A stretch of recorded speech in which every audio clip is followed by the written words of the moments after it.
নেই। বর্তমান সময়ে কম্পিটিটিভ যুগ চলছে।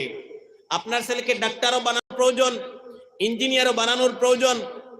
একজন যোগ্য সাথে সাথে আপনার ছেলে আলিম হবে, আপনার ছেলে হাফিজ হবে, আপনার মেয়ে হাফিজা হবে, আপনার মেয়ে আলিমা, মেয়ে আবিদা হবে, সেটাও জরুরি।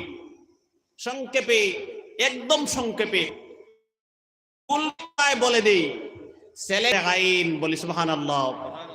মুসলমান নামাজ পড়া যেমন আমাদের জন্য ফরজে আইন, ঠিক তেমন ভাবে বর্তমান সময়ে এই ফিতনার যুগে ছেলেমেয়েকে ইলমে দ্বীনের জ্ঞানে গুণী করা, সম্পূর্ণ এবং সুষ্ঠু ইলমে দ্বীনের জ্ঞান শিক্ষা দেওয়া আপনার ছেলেকে মেয়েকে পিতা এবং মাতার উপর, বাবা এবং মায়ের উপর ফরজে আইন বলি সুবহানাল্লাহ। আমি জানি না আমরা কে কতটুকু, আমরা যারা গার্জিয়ান আছি, আমরা মাতা আছি, আমরা কে কতটুকু হক আদায় করতেছি। মনে রাখবেন, দুনিয়ায় যদি সেই হক আদায় না করেন, আল্লাহর কসম করে বলছি এবং মা আল্লাহ ছেলেমেয়ের করছি টাকা টাকা বলে, পলিটিক্স বলে আমার জীবন বরবাদ করে দিচ্ছি। ছেলে মেয়েকে প্রকৃতপক্ষে মানুষ বানানোর সেই মহা দায়িত্ব পালন করা পিতা এবং মাতা। যতই নামাজ পড়েন, যতই রোজা রাখেন, যতই তিলাওয়াত করেন, যতই তাসবিহ করেন, হক না আদায় করার জন্য কিয়ামতের দিন জাহান্নামে যেতে হবে। সুতরাং প্রতিটি মা বাপ আমরা যেন কনসাস হয়ে যাই, আমার ছেলেকে আমার মেয়েকে ইলমে দ্বীনের শিক্ষায় যেন পূর্ণ শিক্ষিত করতে পারি। আল্লাহ পাক তৌফিক দিন, বলি আমিন। এই বিষয়ে আলোচনা করব যাতে আপনাদের বোর না লাগে, কষ্ট না লাগে, আমি সেই পরিমাণ আলোচনা করব। নবীজি হাদিসে বলছেন ততক্ষণ সংক্ষেপে আলোচনা করার চেষ্টা করব। ওয়াল্লাযীনা উতুল ইলমা দারাজাত, বুঝার চেষ্টা করবেন, বুঝতে অসুবিধা হলে বরং খুশি হব। আল্লাহ পাক বলেছেন যারা জ্ঞান অর্জন করবে, দুনিয়ায় শিক্ষা গ্রহণ করবে, আল্লাহ পাক বলছেন কিয়ামতের দিন এবং দুনিয়াতে আল্লাহ পাক করে শিক্ষিত মানুষ হবে। এই শিক্ষিত মানুষকে আল্লাহ পাক দুনিয়ায় সম্মান দেবেন। সবচেয়ে বেশি সম্মান শিক্ষিত মানুষকে আল্লাহ পাক দুনিয়ায় দেবেন। কিয়ামতে পাক সবচেয়ে বেশি বলি সুবহানাল্লাহ। আর কসম করে সিনায় হাত দিয়ে বলতে পারি, কিয়ামতের ময়দানে শিক্ষিত মানুষের চেয়ে কোন মানুষকে বেশি সম্মান দেওয়া হবে না। সুবহানাল্লাহ। এত সম্মান দেওয়া হবে। দুনিয়ায় কিরকম শিক্ষিত মানুষ সম্মান পায় আপনাদের চোখের সামনে। যারা লেখাপড়া করেছে, যারা জ্ঞানী হয়েছে, ভালো আলিম হয়েছে, ভালো কারি হয়েছে, ইন্টারন্যাশনাল লেভেলের আন্তর্জাতিক মানের যারা আলিমে দ্বীন, হাফিজ, কারি, মুফতি, মুহাদ্দিস, মুফাসসির হয়েছে, বা দুনিয়ার যে কোনো ভালো একজন ডাক্তার হয়েছে, ইঞ্জিনিয়ার হয়েছে, তাদের সম্মান দুনিয়ার মানুষ কি করে আল্লাহ পাক মানুষকে দিয়ে সম্মান দেওয়ান, সব নিজের চোখের সামনে। কিয়ামতের দিন কেমন করে সম্মান দেবেন সংক্ষেপে আলোচনা করব। যেহেতু আমার মতো ব্যক্তি আলোচনা করে শেষ করা যাবে না, যতটুকু পারি আমার আল্লাহ পাক যতটুকু তৌফিক দেন আমি আলোচনা করব। নবীজি হাদিস শরীফে বলেছেন, নবীজি হাদিস বর্ণনা করতেছেন, মসজিদ নববীর মধ্যে বসে বসে বিশ্ব নবী জনাবে মুহাম্মদুর রাসূলুল্লাহ সাল্লাল্লাহু আলাইহি ওয়াসাল্লাম হঠাৎ প্রশ্ন করলেন, ইয়া রাসূলুল্লাহ, বিশ্ব নবীজি আল্লাহর নবী কেন মুস্কি মুস্কি হাসেন? আমরা কিছুই বুঝলাম না। বিশ্ব নবী আল্লাহর নবী আল্লাহর রাসূল কেন মুস্কি মুস্কি হাসেন? নবীজি বলছেন, সাহাবারা, আপনারা যে দেখেন না আমি দেখি, যা বুঝেন না আল্লাহ পাক আমাকে জানিয়ে দেন ওহীর মাধ্যমে। বলি সুবহানাল্লাহ। ওহীর মাধ্যমে আল্লাহ পাক আমাকে জানিয়ে দেন যেটা আপনারা জানেন না। সাধারণ মানুষে আল্লাহ পাক জিবরিলে আমিনের মাধ্যমে আমাকে জানিয়ে দেন। সুবহানাল্লাহ। আল্লাহ পাক বলেছেন, যখন কিয়ামত অনুষ্ঠিত হবে, হাসরের মাঠ যখন কায়েম হবে, আমার উম্মত কিছু সংখ্যক মানুষকে আল্লাহ পাক হাসরের মাঠে আসনে উঁচা উঁচা মুতির মিম্বর বানিয়ে আল্লাহ পাক বসিয়ে দেবেন। উঁচা উঁচা মুতির মিম্বর আসন চেয়ার গদি বানিয়ে আল্লাহ পাক কিয়ামতের দিন হাসরের মাঠে আল্লাহ পাক বসাবেন সুবহানাল্লাহ। কিয়ামতের মাঠে লক্ষ কোটি কোটি মানুষ এইভাবে চেয়ে থাকবে। নবীজি বলতেন এত সম্মান আল্লাহ পাক দেবেন আমার উম্মতদেরকে কিয়ামতের দিন, সব উম্মতদেরকে না কিছু উম্মতদেরকে এত বেশি সম্মান আল্লাহ পাক হাসরের মাঠে দেবেন। সমস্ত হাসরবাসীর মানুষ ওই সমস্ত মানুষের দিকে চেয়ে থাকবেন সুবহানাল্লাহ। কিয়ামতের দিন মানুষ নফসি নফসি বলে হাসরের মাঠে ঘুরতে থাকবে। মানুষ তার মা বাবা ছেলে মেয়ে বন্ধু বান্ধব কাউকে তালাশ করতে থাকবে না, শুধু বলবে আল্লাহ আমাকে বাঁচান, আল্লাহ আমাকে বাঁচান। কিন্তু যখন দেখতে পাবে আল্লাহ পাক কিছু সংখ্যক মুসলমানকে, কিছু সংখ্যক উম্মতে মুহাম্মদীকে এত সম্মান দিয়ে আসনে বসিয়েছেন, ওই মানুষগুলি জাহান্নামের কথা ভুলে আল্লাহর গজবের আযাবের কথা ভুলে গিয়ে শুধু এমনি ভাবে তাকিয়ে থাকবে। আল্লাহ হাজার হাজার বছর চলে যাবে, এই গুনাহগার নেককার মানুষগুলি টেরই পাবে না।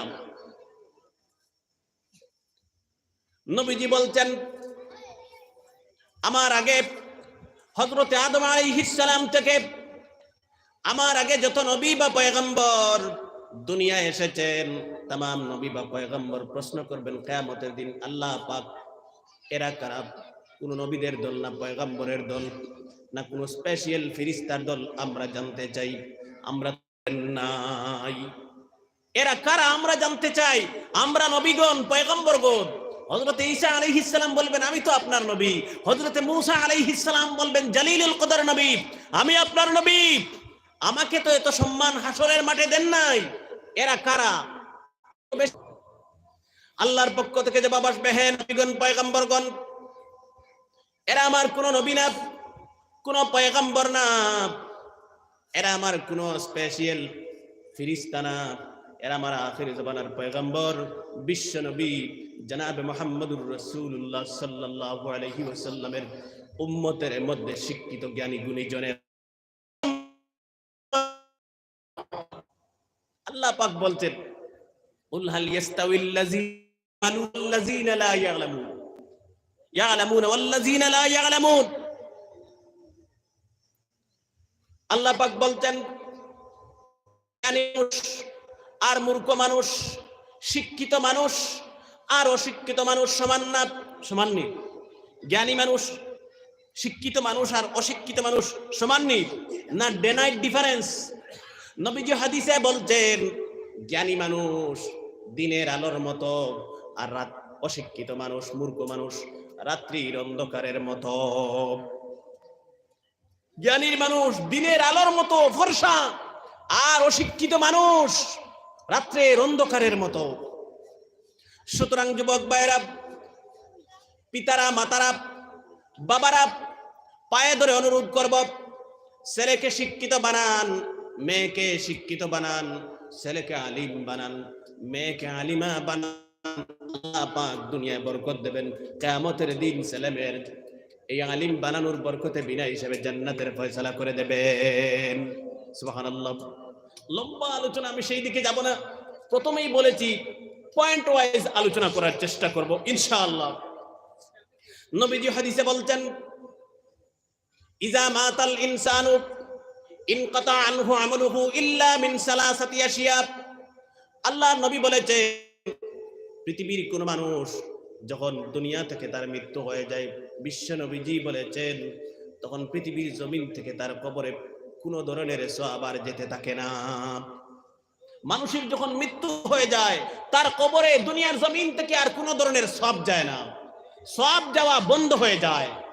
বিশ্ব নবীজি বলেছেন কিন্তু তিনটি জিনিসের সওয়াব, আমি যদি মরে যাই তিনটি জিনিসের সওয়াব কিয়ামত পর্যন্ত প্রতিদিন প্রতি ঘন্টা প্রতিটি সেকেন্ড আল্লাহ পাক তিনটি জিনিসের সওয়াব আমার কবরে পৌঁছিয়ে দেবেন সুবহানাল্লাহ।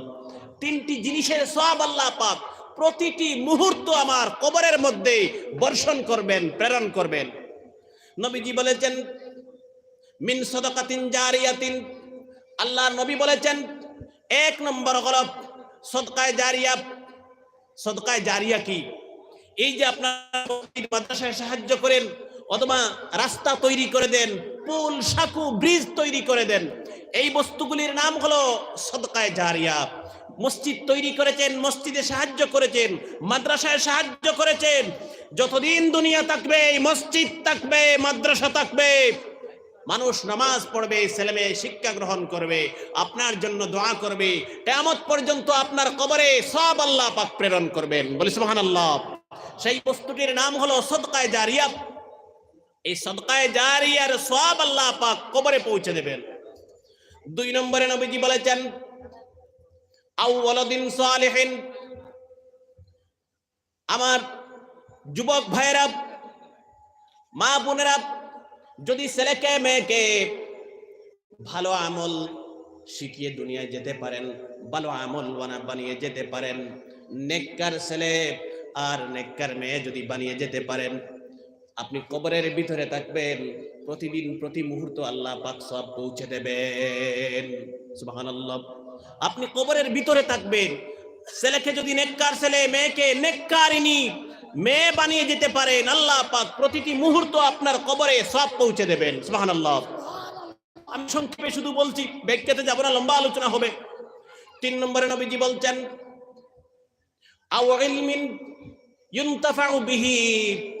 শিক্ষা অর্জন করেছেন, আপনি আলিম হয়েছেন, যদি কোনো ছেলেকে আলিম বানাতে পারেন, আপনার ছেলে অথবা এলাকার কোনো মানুষের ছেলে অথবা মেয়েকে যদি আলিমা বানাতে পারেন, শিক্ষা গ্রহণ করতে পারেন, আপনি যদি মসজিদ মাদ্রাসায় শিক্ষক হিসাবে নিযুক্ত হয়ে যদি ছেলেকে মেয়েকে ইলমে দ্বীনের, হাদিসের, কোরআনের জ্ঞান শিক্ষা অর্জন করে দিতে পারেন, এই মেয়েটি ছেলেটি আলিম হবে, হাফিজ হবে, কারি হবে, মৌলানা হবে, মুফতি হবে। আপনি মারা যাবেন, আপনার জন্য দোয়া করবে, আল্লাহ আমার উস্তাদকে মাফ করে দেন, আল্লাহ পাক প্রতিটি মুহূর্ত আপনার কবরে সব পৌঁছে দেবেন। সুবহানাল্লাহ। এই 3টা জিনিসের সব মানুষের কবরে প্রতি মুহূর্ত যেতে থাকে। সুতরাং চেষ্টা করে ছেলেকে মেয়েকে আলিম বানানো। সামনের দিকে আলোচনা আসবে ইনশাআল্লাহ। নবীজি বলেছেন, আমার ভাইরা, আল্লাহর নবী বলেছেন মান খারাজা ফি তলবিল ইলমি ফাহুয়া ফি সাবিলিল্লাহ। আল্লাহর নবী বলেছেন, আপনার ছেলে অথবা আপনার মেয়ে মাদ্রাসায় ভর্তি করে দিয়েছেন, আপনার ছেলে অথবা আপনার মেয়েকে এই মাদ্রাসায় ভর্তি করে দিয়েছেন, যতক্ষণ পর্যন্ত সে আল্লাহর রাস্তায় থাকবে, সে জান্নাতের রাস্তায় থাকবে। বলি সুবহানাল্লাহ। অন্য হাদিসে নবীজি বলেছেন সে জান্নাতের রাস্তায় থাকবে। ইয়ালতামিসু ফীহি ইলমান সাহালাল্লাহু তারিকান ইলাল জান্নাতে পৌঁছা। সুবহানাল্লাহ।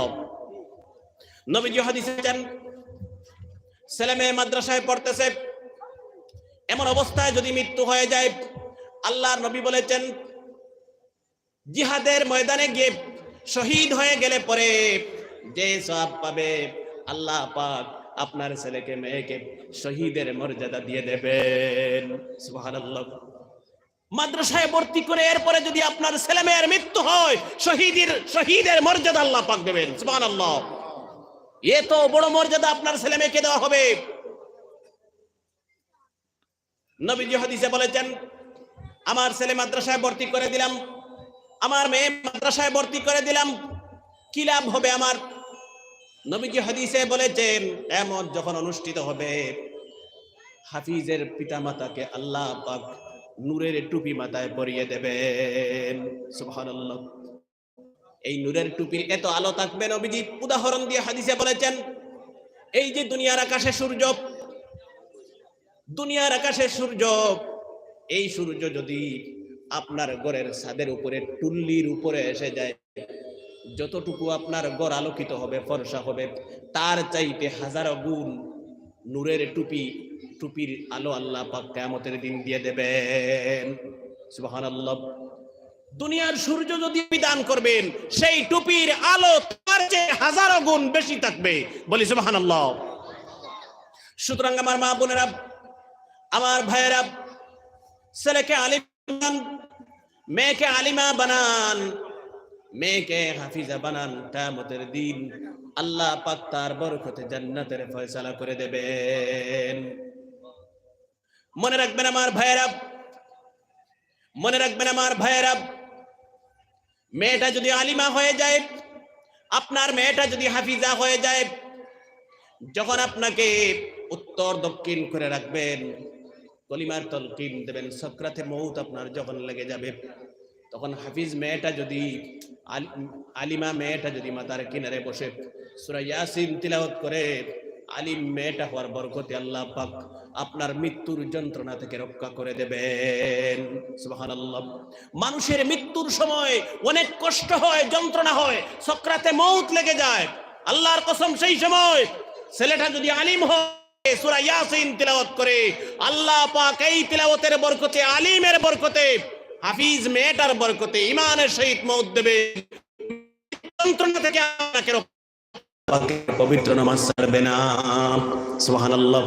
সেই মেয়েটাকে তখন বলতে হবে না, সেই স্বামী তার স্ত্রীকে বলতে হবে না যে তুমি নামাজ পড়ো। উল্টা স্ত্রী এই মেয়েটি স্বামীকে নামাজ পড়েন। সুবহানাল্লাহ।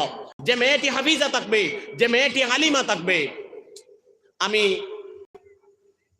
2-3টা কারণ বলবো, যদি ঘরের মেয়েরা স্ত্রীরা নামাজি হন কি লাভ হয়। আমি প্রায় বলে থাকি, নবীজি হাদিস শরীফে বলেছেন, ঘরের মেয়ে লোক যদি নামাজি হয়ে যায়, যুবক ভাই আপনার স্ত্রী যদি নামাজি হয়ে যান, নবীজি বলেছেন স্ত্রীর আল্লাহ পাক এই ঘরের উপর সব সময় রহমত বর্ষণ করে দেবেন। সুবহানাল্লাহ। 24টা ঘন্টা 24/7 আপনার ঘরে আল্লাহর স্পেশাল রহমত, রহমতে সকিনা বৃষ্টির মতো পড়বে। বলি সুবহানাল্লাহ। অনেক সময় মেয়েদেরকে বুতে ধরে বাড়ির মেয়েদেরকে অনেক সময় বুতে ধরে। বিশ্বনবী হাদিসে বলে 6-7 জন পেয়ে গেলেন, ওই মেয়েগুলি প্রতিদিন বিকেলে সকালে সূরাতুল থেকে শুরু করে সমস্ত কোরআনে কারীম তেলাওয়াত করবেন।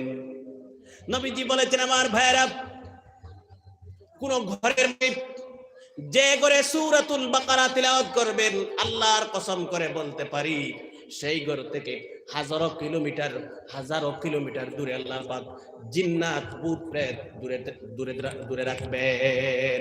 সুবহানাল্লাহ। সেই ঘর থেকে যে ঘরে সূরাতুল বাকারা তিলাওয়াত করা হবে, যে ঘরে সূরাতুল ফাতিহা তিলাওয়াত করা হবে, যেই ঘরে সূরা তিন ভূত প্রেতের ব্যাপারে আল্লাহর নবী বলেছেন, যে ঘরে সূরাতুল বাকারা তিলাওয়াত করা হবে, আল্লাহর কসম এই ঘর থেকে হাজারো কিলোমিটার দূরে জিন্নাতেরা থাকবে। সুবহানাল্লাহ। এই ঘরে জিন ভূত প্রেত হুঙ্গা কোনো কিছু প্রবেশ করতে পারবে না। বলি সুবহানাল্লাহ। সুতরাং মেয়েদেরকে আলিম বানান, মেয়েদেরকে হাফিজ বানান, হাফিজা বানান।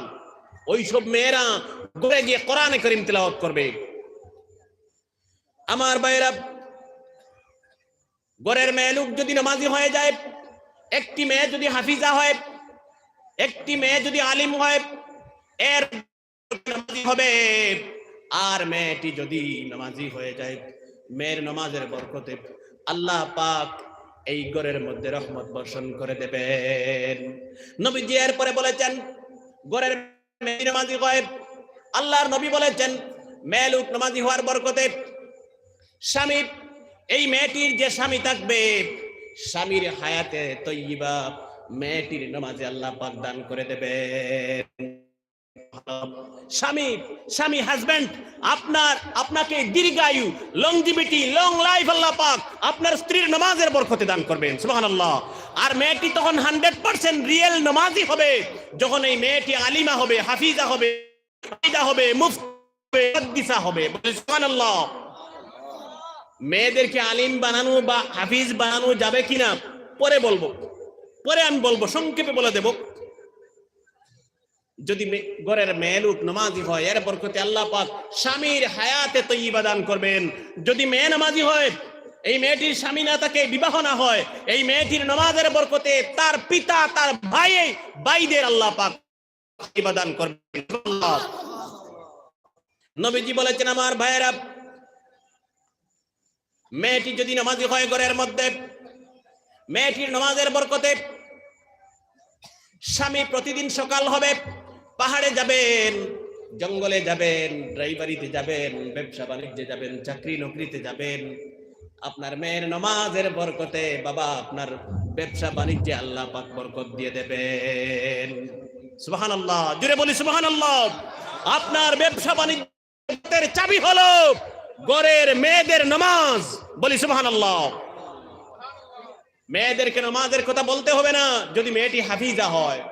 এই যে মেয়েগুলি হাফিজ হয়ে চলে গেল বা কোরআন কারীমের হাদিসের জ্ঞান অর্জন করে চলে গেল, এই মেয়েদেরকে আমি মনে করি জীবনে নামাজের কথা বলতে হবে না। সুতরাং ছেলেকে আলিম বানান, মেয়েকে আলিমা বানান, ছেলেকে হাফিজ বানান, মেয়েকে হাফিজা বানান। দ্বীনে ইসলাম একটি কথা ভালো চেষ্টা করেন, দ্বীনে ইসলাম ছেলেকে এবং মেয়েকে ইলমে দ্বীনের জ্ঞান অর্জন করার ব্যাপারে সমান সমান অধিকার দিয়েছে। বলি সুবহানাল্লাহ। যেমন হক আমরা পুরুষদের আলিম হব, হাফিজ হব, মুফতি মুহাদ্দিস হব, সমান হক মেয়েদের বেলায় যে মেয়েরাও আলিমা হবে, হাফিজা হবে, মুহাদ্দিসা হবে। বলি সুবহানাল্লাহ।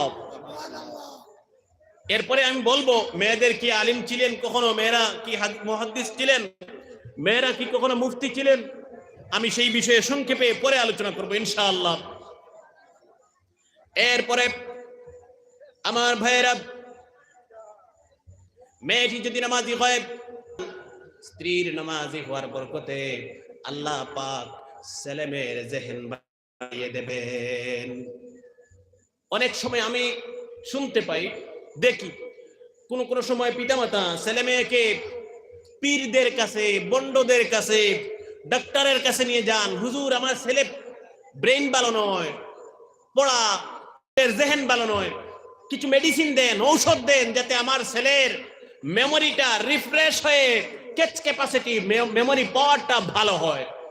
অনেক সময় দেখা যায় আমরা পীর বুজুর্গ আসলে আমরা কলম পড়াই, তেল পড়াই, কিসমিস পড়াই, জল পড়াই, যাতে এই উদ্দেশ্য নিয়ে আমার ছেলেটার ব্রেইন আল্লাহ পাক ভালো করে দেন। আল্লাহর কসম করে বলতে পারি, হুজুরের তেল পড়া, কলম পড়া, বাদাম পড়া কাজ দেবে না। মা এবং বাবা নামাজি হয়ে যাও আর ছেলেমেয়ের জন্য দোয়া করো।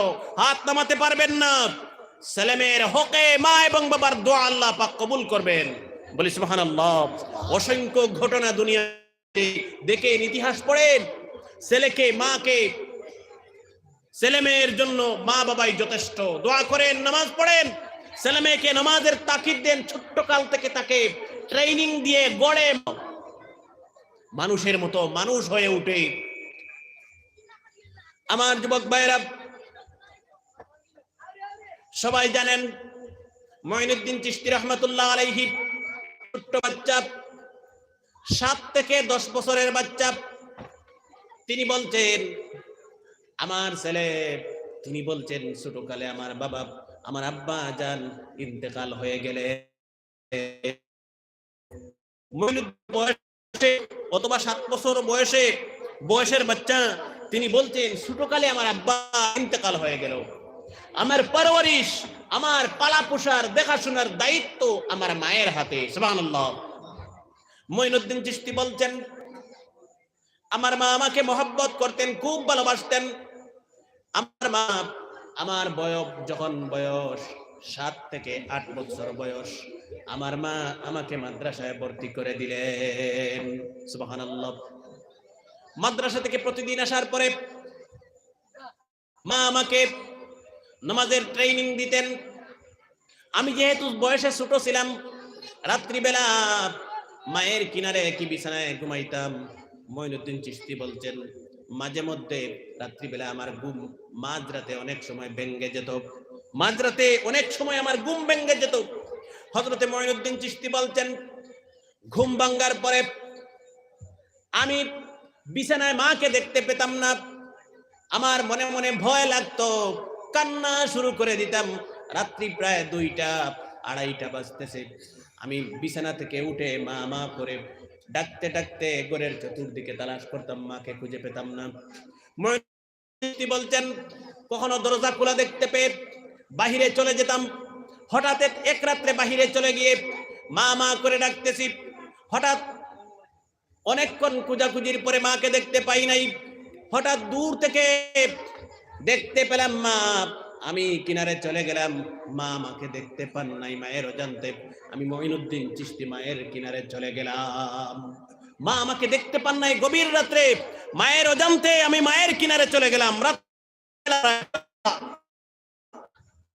2টা 2:30 হবে, এই সময় আমি মায়ের কিনারে চলে গেলাম। মঈনুদ্দিন চিশতি বলছেন, আমি কিনারে গিয়ে দেখতে পাই আমার মা প্রচন্ড গভীর রাত্রে, প্রচন্ড ঠান্ডা, দিল্লির এলাকায় এত বেশি ঠান্ডা, প্রচন্ড ঠান্ডার কারণে চতুর্দিকে বরফ পড়তেছে। সুবহানাল্লাহ, এত বেশি ঠান্ডা।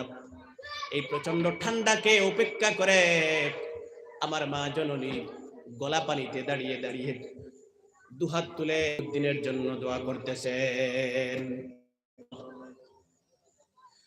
মঈনুদ্দিন বলছেন, আমার মা বলতেছেন, আল্লাহ পাক, এই মঈনুদ্দিনের দুনিয়ায় কেউ নেই, শুধুমাত্র আমি তার মা, আর তুমি আল্লাহ পাক, আমি তার মা হিসাবে তার জন্য দোয়া করতেছি, আমার ছেলেকে এই যুগের শ্রেষ্ঠ ওলি বানাইয়া দেন। সুবহানাল্লাহ। মঈনুদ্দিন চিশতি বলছেন, আল্লাহ পাক আমার মায়ের মঞ্জুর করে নিয়েছেন। মঈনুদ্দিন চিশতি রাহমাতুল্লাহ আলাইহি কিতাবের মধ্যে ঘটনা লিখতেছেন, দুনিয়ার রাস্তা দিয়ে চলাফেরা করতেন, দেখতো আর বেসাক্তা হুজুকে বিশ্ব নবীজি পড়ে নিত, লা ইলাহা ইল্লাল্লাহু মুহাম্মাদুর রাসূলুল্লাহ। আজকে আমরা নামাজের দাওয়াত দিলে মানুষকে, তাবলীগের দিকে মানুষকে ডাকলে পরে পৃথিবীর মানুষ আসে না। আর মঈনুদ্দিন কলিমার দাওয়াত দিতেন না, চেহারা মুবারক দেখলে পরে মানুষ অটোমেটিক্যালি বিশ্ব নবীজি কলিমা পড়ে নিত। সুবহানাল্লাহ। মুসলমান ছেলেকে মেয়েকে আলিম বানান, সেই যুগ ছাড়া মুসলমান কোনো গতি হবে না। মনে রাখবেন আমার ভাইরা, হযরতে জাকারিয়া রাহমাতুল্লাহ আলাইহির নিশ্চয়ই আপনারা নাম শুনেছেন। হযরতে জাকারিয়া রাহমাতুল্লাহ আলাইহি, যারা জামাতের সাথী ভাইরা অবশ্যই জাকারিয়া রাহমাতুল্লাহ আলাইহিকে চিনতে পারবেন, জানতে পারবেন। হযরতে অনেক সময় আমরা স্কুল, কলেজ, মসজিদ, মাদ্রাসায় আমার ছেলেকে আমি দিয়েছি পড়ার জন্য।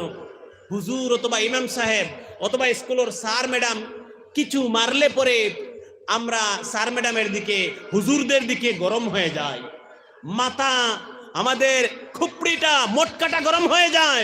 আমার ছেলেকে মেয়েকে হুজুর অথবা স্কুলের স্যার ম্যাডাম মারলেন কেন? একটি কথা ভালো করে মাইন্ডে সেট করে নেবেন, যদি আপনার ছেলেকে জীবনে কিছু বানাতে চান, ছেলেকে জীবনে কিছু জ্ঞান শিখাতে চান, তাহলে কিছু মারতে হবে। আমি যদি বলি প্রত্যেকের হাতে ফর্মা দিয়ে দিয়ে এখান থেকে মাটি তুলেন আর ইটের ফর্মাতে ভরেন আর ইট বানান, আপনারা বানাতে পারবেন? ইট বানাতে পারবেন? আমি যদি এখানে মাটি কুড়ে দিয়ে বলি ইটের ফর্মা হাতে দিয়ে দিয়ে এই মাটি এইভাবে শুকনা জুরি মাটিগুলি আপনারা ইটের ফর্মাতে, তাহলে প্রথমে মাটিগুলিকে আগে ভালো করে তৈরি করে নিতে হবে, তারপরে ইট বানাতে পারবেন। ঠিক তেমনি ভাবে আপনার ছেলেকে একটু তৈরি করতে হবে, একটু কষ্ট করতে হবে, ত্যাগ স্বীকার করতে হবে, তারপরে আপনার ছেলেকে আপনি মানুষ বানাতে পারবেন, ভালো আলিম বানাতে পারবেন। আমি একটি ছোট্ট ঘটনা বলবো, যাতে আপনারা স্কুল, কলেজ অথবা মাদ্রাসার, মসজিদের ইমামগণ, হুজুরগণ ছেলেকে মেয়েকে মারলে পরে রাগ না করেন। মুহতমিম ছিলেন, হেড মৌলানা ছিলেন হযরতে শাইখুল হাদিস জাকারিয়া রাহমাতুল্লাহ আলাইহি। জাকারিয়া রাহমাতুল্লাহ আলাইহির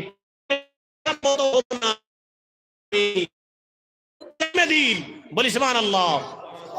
এই জাকারিয়া রাহমাতুল্লাহ আলাইহি একটি মাদ্রাসার, তার আব্বা একটি মাদ্রাসার মুহতমিম। জাকারিয়া রাহমাতুল্লাহ আলাইহির আব্বা একটি মাদ্রাসার মুহতমিম, হেড হুজুর।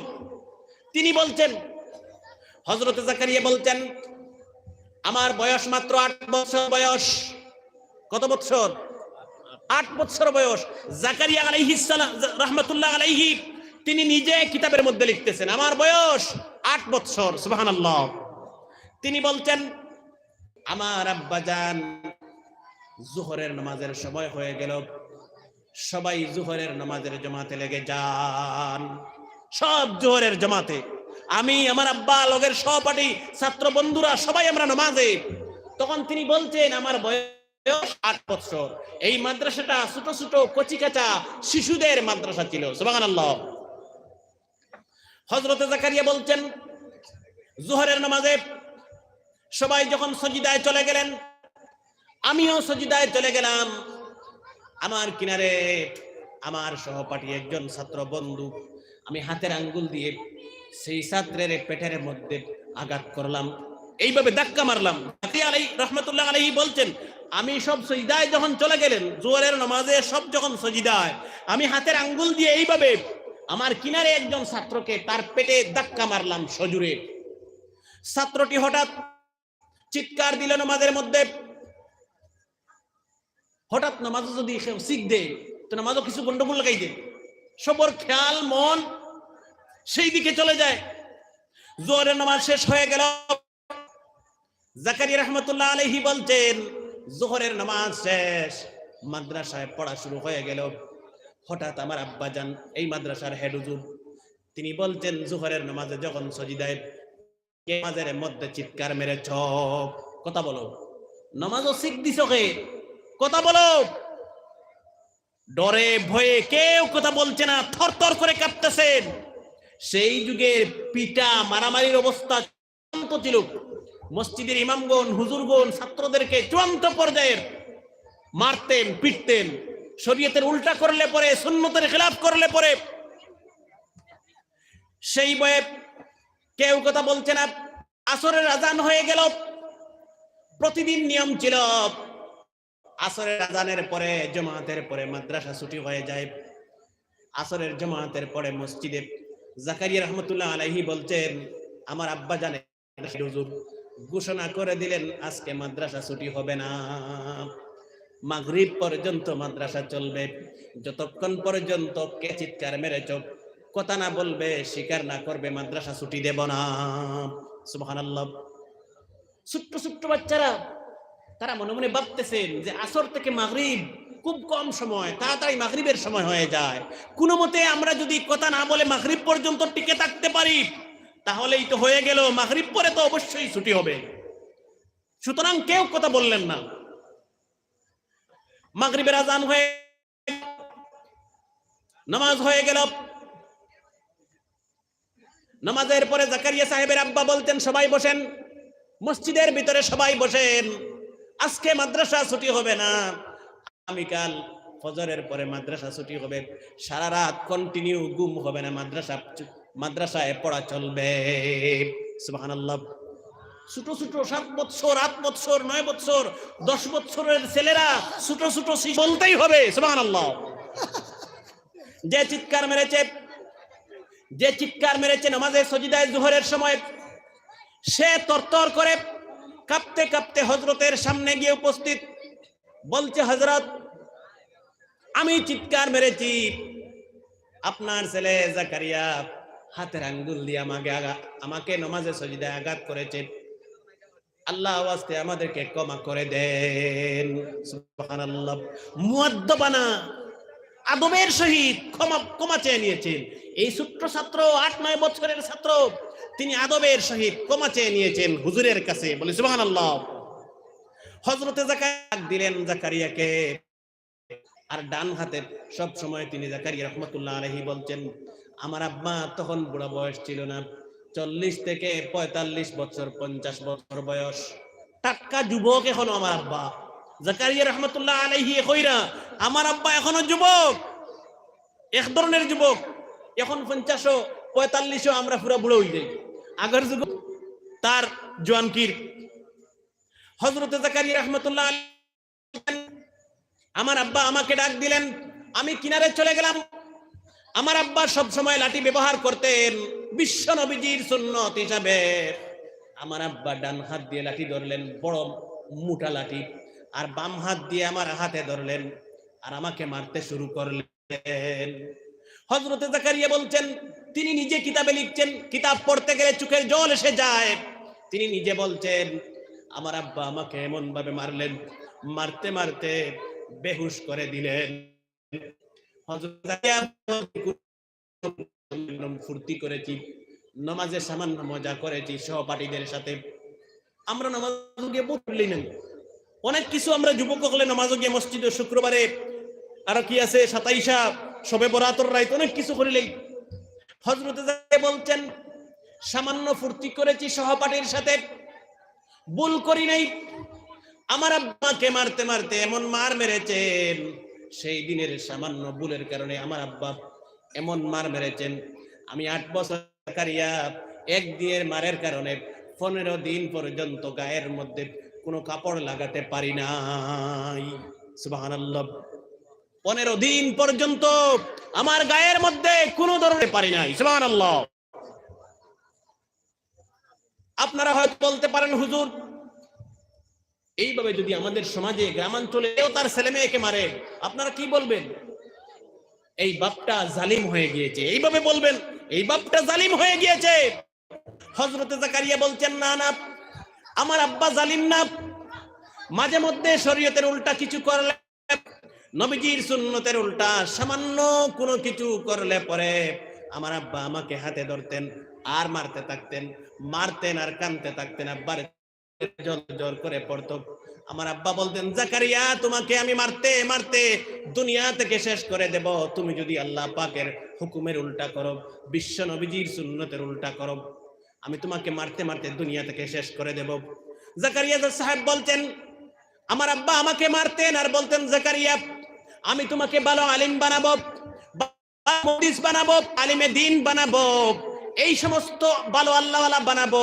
গিয়ে যদি তুমি কোনো উল্টা কাজ করো, তোমাকে মারতে মারতে তুমি যদি আমার মারের কারণে মরেও যাও, আমি কোনো দুঃখিত হব না, মনে করব আল্লাহ পাক তোমাকে শহীদ করে দিয়েছেন।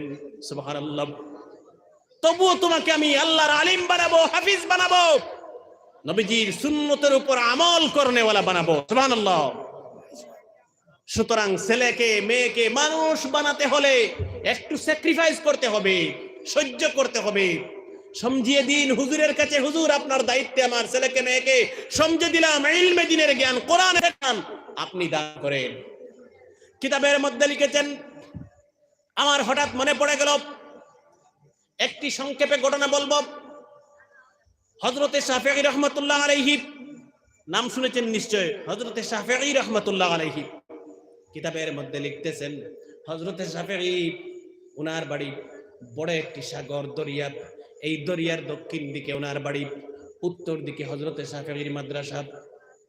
দরিয়ার কিনারে পাহাড়ের কিনার দিয়ে প্রতিদিন হেঁটে হেঁটে বাড়িতে যেতেন, মাদ্রাসায় যেতেন। দুইজন খ্রিস্টান পাদ্রী হঠাৎ হযরতে ইমাম শাফিঈকে বলছে, হে যুগশ্রেষ্ঠ আলিমে দ্বীন হযরতে ইমাম শাফিঈ, তোমার ইসলাম ধর্ম সত্য না, ভালো ধর্ম না, অরিজিনাল ধর্ম না, আমাদের খ্রিস্টান ধর্ম সত্য ধর্ম, আল্লাহ পাকের প্রেরিত ধর্ম। খ্রিস্টান দুই পাদ্রী বলতে তোমার ইসলাম ধর্ম সত্য না, আমাদের ধর্ম সত্য, আমাদের খ্রিস্টান ধর্ম সত্য। হযরতে ইমাম শাফিঈ বলছেন না না, হতে পারে না, যেহেতু আল্লাহ পাক বলেছেন ইন্নাদ দীনা ইনদাল্লাহিল ইসলাম, আল্লাহর কাছে শ্রেষ্ঠ দিন হলো, আল্লাহর মনোনীত দিন হলো ইসলাম। সুবহানাল্লাহ। সুতরাং দ্বীনে ইসলাম, ইসলাম ধর্ম শ্রেষ্ঠ ধর্ম, আর কোন ধর্ম হতে পারে না। খ্রিস্টান দুই পাদ্রী মানে না, খ্রিস্টান দুই পাদ্রী বলছে তাহলে তুমি তোমার আসরের নামাজ পড়ে তোমার মাদ্রাসায় আসো, মাদ্রাসা দরিয়ার উত্তর পারে, বাড়ি দক্ষিণ পারে, তুমি বাড়িতে যাচ্ছ, আসরের পরে তুমি মাদ্রাসায় চলে আসো, বসে ডিবেট হবে, তর্ক বিতর্ক হবে, যেটাকে বলা হয় কি মুনাজারা হবে, বহস মুবাহাসা হবে। যে জিতবে আমরা মনে করব তার ধর্ম, তার দ্বীন সত্য। বলি সুবহানাল্লাহ। সুন্দর যুক্তি। হযরত ইমাম শাফিঈ রাজি হয়ে গেলেন। হযরত ইমাম শাফিঈ নিজের বাড়ির মহল্লায় আসরের নামাজ পড়ে, বিসমিল্লাহির রহমানির রহিম পড়ে নামাজের মুসল্লাটা দরিয়ার পানির উপর বিছিয়ে দিয়েছেন। নামাজের মুসল্লাটা আসরের নামাজ পড়ে বিসমিল্লাহির রহমানির রহিম বলে দরিয়ার পানির উপর বিছিয়ে দিলেন। সুবহানাল্লাহ। আর হযরত ইমাম শাফিঈ নামাজের মুসল্লায় বসে গেলেন, বসে বলতেছেন লা ইলাহা ইল্লাল্লাহু মুহাম্মাদুর রাসূলুল্লাহ, জিকির করে করে ধীরে ধীরে বেশে বেশে মাদ্রাসার দিকে যাচ্ছেন। দুই খ্রিস্টান পাদ্রী বারবার শুধু রাস্তার দিকে তাকাচ্ছে, ইমাম শাফিঈ আসছেন না কেন? প্রায় 30 মিনিট লেট হয়ে যাচ্ছে, ইমাম শাফিঈ আর আসবেন না। তারা মনে মনে ভাবতেছে ইমাম শাফিঈ ভয় পেয়ে ডরে আসতেছেন না। নাউজুবিল্লাহ, বলি নাউজুবিল্লাহ। তাদের তো কল্পনাতেও নেই, ধারণাতেও নেই যে ইমাম শাফিঈ মুসল্লার উপর বসে বসে দরিয়ার পানির উপর দিয়ে দিয়ে জিকির করে করে মাদ্রাসায় আসবেন। তাদের কল্পনা ধারণাতেও নেই। সুবহানাল্লাহ। হঠাৎ দুই পাদ্রী দেখতে পেল দরিয়ার অনেক দূরে কি দেখা যাচ্ছে, কি বস্তু দেখা যাচ্ছে। কিছু সময় পরে দেখতে পেল হযরতে ইমাম শাফিঈ মুসল্লার উপরে বসে বসে কি যেন পড়ে পড়ে আসতেছেন। সুবহানাল্লাহ। খ্রিস্টান দুই পাদ্রী জুড়ে চিৎকার দিল, হে ইমাম শাফিঈ, আর আসতে হবে না, আমরা সব বুঝে গেছি, তোমার ধর্ম সত্য, তোমার দিন সত্য, তুমি আর আসতে হবে না। আমরাও বিশ্ব নবীজির কলিমা পড়ে মুসলমান হয়ে গেলাম। খ্রিস্টান দুই পাদ্রী মুখে আর বুকে পড়ে নিল লা ইলাহা ইল্লাল্লাহু মুহাম্মাদুর রাসূলুল্লাহ সাল্লাল্লাহু আলাইহি ওয়াসাল্লাম। এই কথা বলার মূল উদ্দেশ্য হলো, সেই ইমাম শাফিঈ বলেছেন, স্কুল কলেজ মাদ্রাসায় যে সকল ছাত্রছাত্রী পড়াশোনা করতেছ, কান রাখো। ইমাম শাফিঈ বলছেন, একবার পড়বেন ছাত্রছাত্রীরা, জীবনে ভুলবেন না, সব সময়, এমনকি কিয়ামত পর্যন্ত তোমার মনে আল্লাহ পাক রেখে দেবেন। পড়াশোনা একবার পড়লে পরে তারা বলে, স্যার হুজুর আমরা পড়ি আর ভুলি, পড়ি আর ভুলি, মনে থাকে না। হযরত ইমাম শাফিঈ বলছেন মনে থাকবে কি কাজ করলে। হযরত ইমাম শাফিঈ বলছেন, ফাইন্নাল ইলমা ফাজলুম মিন ইলাহিন, শিক্ষা হলো, জ্ঞান হলো আল্লাহ পাকের রহমত, আল্লাহর করুণা। শিক্ষা হলো আল্লাহ পাকের দয়া। ওয়া ইন্নাল ইলমা ফাইন্নাল ইলমা ফাজলুম মিন ইলাহিন ওয়া ফাজলুল্লাহি তাআলা আসি। হযরত ইমাম শাফিঈ বলছেন, যে সকল ছাত্র ছাত্রীরা দুনিয়ায় গুনাহ করে, নাফরমানি করে আল্লাহ পাকের সাথে, সেই সমস্ত গুনাহগার ছাত্র ছাত্রীদেরকে আল্লাহ পাক আল্লাহর শিক্ষা নামক, যে সমস্ত ছাত্র ছাত্রীরা গুনাহ করে, নাফরমানি করে, নামাজ পড়ে না, সেই সমস্ত ছাত্র ছাত্রীদেরকে আল্লাহ পাক তার শিক্ষা নামক করুণা, শিক্ষা নামক জ্ঞান নামক রহমত, সেই সমস্ত ছাত্র ছাত্রীর ব্রেইনে আল্লাহ পাক দেন না। বলি না আউযুবিল্লাহ। সুতরাং ভালো স্টুডেন্ট হতে হলে ছাত্র ছাত্রীদের কাছে আমার আবেদন, গুনাহ ছেড়ে দেন, নামাজ পড়েন, আমল শুরু করেন। আল্লাহ কিয়ামত মনে থাকবে, সেই ব্যবস্থা করে দেবেন। আল্লাহ পাক যেন তৌফিক দিন। বলি আমিন, জোরে বলি আমিন।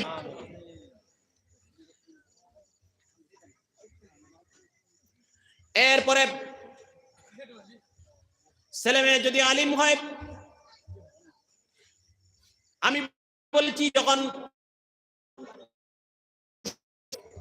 মাতার কিনারে বসে সূরা ইয়াসিন তিলাওয়াত করবে, এরপরে যদি ছেলেটা মেয়েটা আলিম হয়, তাহলে সুন্নত মতো আপনার ছেলেকে আপনাকে কাফন পরাবে। সুবহানাল্লাহ।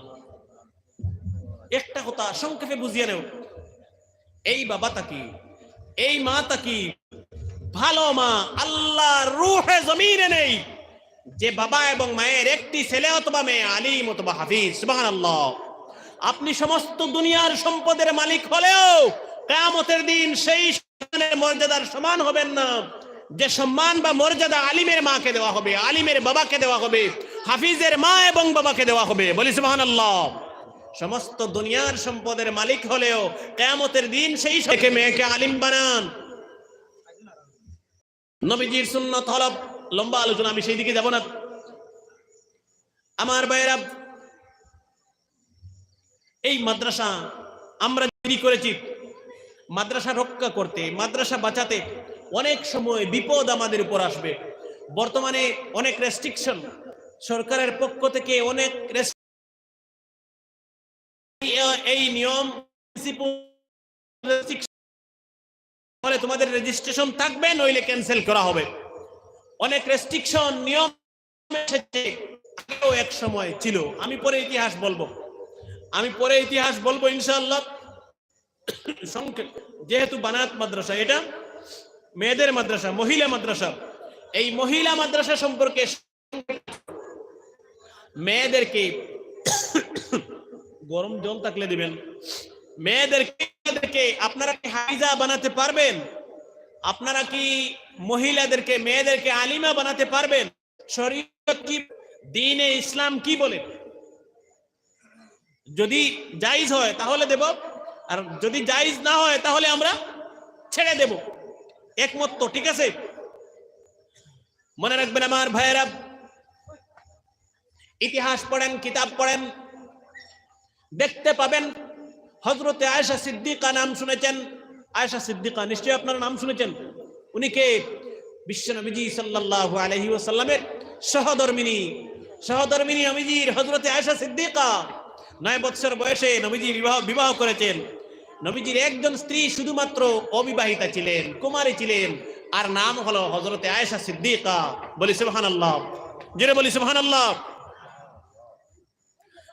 কিতাবের মধ্যে লিখতেছেন হযরতে আয়েশা সিদ্দিকা রাদিয়াল্লাহু তাআলা আনহা মদিনার মধ্যে সবচেয়ে বড় মুহাদ্দিসা ছিলেন। বিশ্ব নবীজির স্ত্রী হযরতে আয়েশা সিদ্দিকা।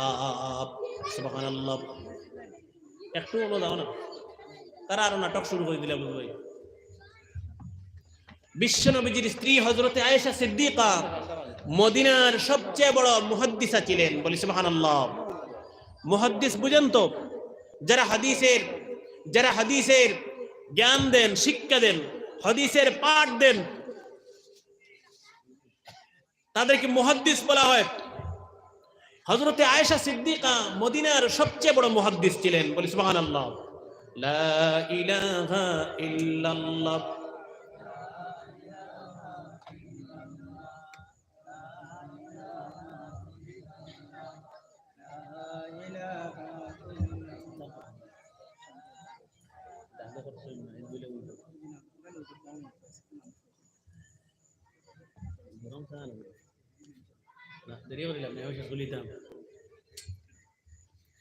কিতাবের মধ্যে লিখেছেন নবীজির স্ত্রী হযরতে আয়েশা সিদ্দিকা মদিনার সবচেয়ে বড় মুহাদ্দিস ছিলেন। শুধু মুহাদ্দিস ছিলেন তা না, কিতাবের মধ্যে লিখতেছেন আজকে যে সনদ দেওয়া হলো, আজকে কি দেওয়া হয়েছে? আমার মতো পুরুষরা হতেন, ছেলেরা হতেন, পুরুষ লোক হতেন, প্রকাশ্যে তাদেরকে সনদ দেওয়া হতো। তার প্রশ্ন সেই জন্য গোপনে দেওয়া হয়েছে, পর্দা রক্ষা করে, পর্দার বিধান রক্ষা করে তাদেরকে দেওয়া হয়েছে। সনদ কাকে বলে? সনদ দেওয়া তো হয়েছে, সনদ কাকে বলে? পাগড়ি। সনদ আপনারা হয়তো সাধারণত বুঝতে পারেন যে যেটা পাগড়ি মাদ্রাসা কর্তৃপক্ষর নিকট থেকে বা মাদ্রাসা পক্ষ থেকে যেটা দেওয়া হয় পাগড়ি, সেই পাগড়িকে বলা হয় সনদ। বলে জি না, পাগড়িকে সনদ বলা হয় না।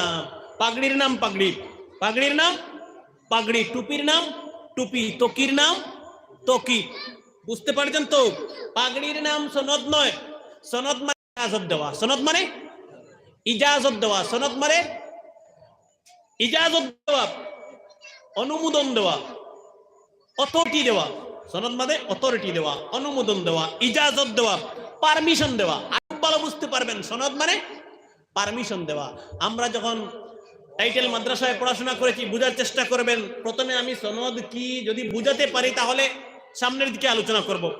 আমরা যখন টাইটেল মাদ্রাসায় পড়াশোনা করেছি, তখন যখন আমাদের পড়াশোনা শেষ, তখন আমাদেরকে স্টেজে এইভাবে বদরপুর দেওরাইল টাইটেল মাদ্রাসায় আমাদেরকে পাগড়ি দেওয়া হয়েছে, মানে সনদ দেওয়া হয়েছে। পাগড়ি তো পাগড়ি, কিন্তু সনদ কি? সনদ মানে আমি প্রথমেই বলেছি ইজাজত দেওয়া, পারমিশন দেওয়া, অথরিটি দেওয়া, অনুমোদন দেওয়া। এই মাদ্রাসার একজন সবচেয়ে বড় ভালো, আমলের দিকে ভালো, জ্ঞানের দিকে ভালো, চারিত্রিক দিক দিয়ে ভালো একজন আলিমে দ্বীন থাকবেন, শাইখুল হাদিস। তাকে কি বলা হয়?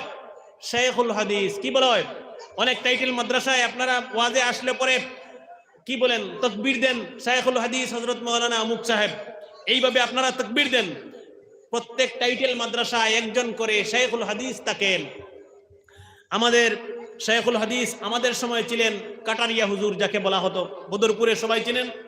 শাইখুল হাদিস সবচেয়ে ভালো, জ্ঞানের দিকে ভালো, আল্লাহর সাথে সম্পর্ক ভালো, মানে পিরাকির দিকে ভালো, চারিত্রের দিক দিয়ে ভালো, ওনাকে মাদ্রাসা কর্তৃপক্ষ শাইখুল হাদিস নির্বাচিত করেন। এই শাইখুল হাদিস 2 বছর 3 বছর মাদ্রাসার হুজুরগণ শাইখুল হাদিস আমাদেরকে পড়াশোনা করে ভালোভাবে পড়াশোনা করে তারপরে উপলব্ধি করতে পেরেছেন যে এই ছাত্রর মধ্যে এতটুকু জ্ঞান, এতটুকু ইলম, এতটুকু আমল এসে গেছে, তাকে যদি আমি শরীয়তের মানে হাদিস সম্পর্কে মানুষকে বুঝানোর, নসিহত করার, ছাত্রকে হাদিস বিষয়ে পড়াশোনা করার ইজাজত দেই, পারমিশন দেই, অনুমোদন দেই, অথরিটি দেই, দায়িত্ব দেই, তাহলে সে মানুষকে বিপদগামী করবে না, গুমরাহ করবে না, সে মানুষকে নবীজির হাদিসের বাণী হক বুঝাতে পারবে। এই পরিমাণ জ্ঞান, এই পরিমাণ বিদ্যা এই ছাত্রটার মধ্যে আছে। সুতরাং আজ আমি তোমাকে পারমিশন দিলাম, অনুমোদন দিলাম, তুমি পৃথিবীর মানুষের সামনে নবীজির বাণী সম্পর্কে হক আলোচনা করো, মাদ্রাসায় ছাত্রছাত্রীদেরকে নবীজির হাদিসের জ্ঞান দিতে পারো। সেই জিনিসটার তোমাকে অথরিটি দিলাম, পারমিশন দিলাম, অনুমোদন দিলাম। অনুমোদন, ইজাজত দেওয়াকে বলা হয় সনদ। বুঝতে পেরেছেন? অনুমোদন বা ইজাজত দেওয়াকে বলা হয় সনদ। সংক্ষেপ কথায় কোরআন ডিরেক্ট কোরআন নিয়ে, ডিরেক্ট হাদিস নিয়ে সনদ ব্যতীত কেউ আলোচনা করতে পারবে না, হারাম, গুনাহে কবিরা। আমি যদি মাদ্রাসায় জীবনেও পড়াশোনা না করি, আর আমি যদি মাইকে উঠে এসে বলি আল্লাহ পাক বলেছেন এই এই এই, নবীজি বলেছেন এই এই এই, আমার জন্য গুনাহে কবিরা হবে, হারাম।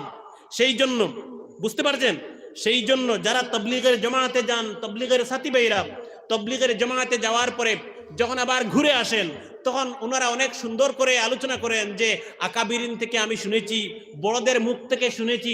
ওনারা ডাইরেক্ট বলেন না যে আল্লাহ পাক কোরআনে কারিমে এই বলেছেন, নবীজি হাদিসে এই বলেছেন।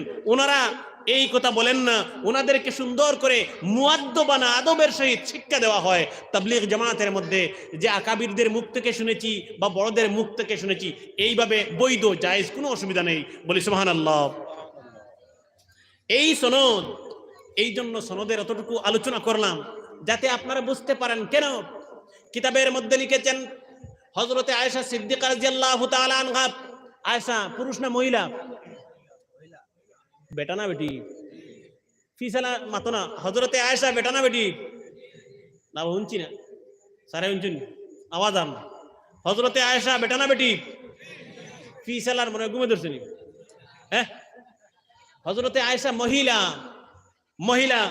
এই জন্য বারবার আমি বলছি, মনে রাখবেন। কেন কিতাবের মধ্যে লিখছেন হযরতে আয়েশা সিদ্দিকা একজন মহিলা হওয়ার পরেও হাজার হাজার পুরুষ সাহাবীদেরকে নবীজির হাদিসের শিক্ষা দিতেন।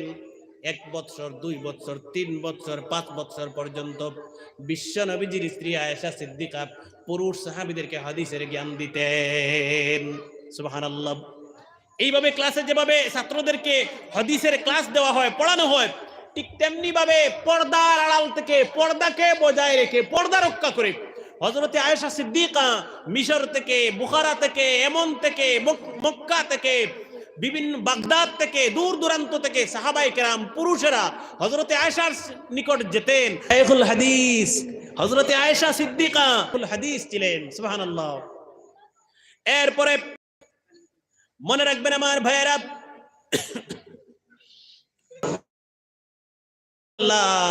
কি বলছেন উম্মে সালমা, তুমি মাসাইলে ভালো, ফিকহে ভালো, সুতরাং আমি বিশ্ব নবীজি তোমার লকব দিলাম মুফতি। উপাধি কি দিলাম? মুফতি। উম্মে সালমা বেটা না বেটি? পালা করে খেয়াল করিও, উম্মে সালমা মহিলা। নবীজি বলছেন উম্মে সালমা, আমি বিশ্ব নবীজি সব সময় মদিনায় থাকতে পারবো না। বিভিন্ন জায়গা থেকে মানুষ মাসলা মাসাইলে আটকে গিয়ে আমার নিকট আসবে ফতোয়া নিতে, বিভিন্ন বিষয়ে জানতে। আমি বিশ্ব নবীজি তোমাকে অধিকার দিলাম, তুমি মানুষের সমস্যা সমাধান করে দেবে। সুবহানাল্লাহ। যেহেতু তুমি এই বিভাগে ভালো, ইসলামিক আইনে ভালো, সুতরাং আমি তোমাকে মুফতি লকব দিলাম।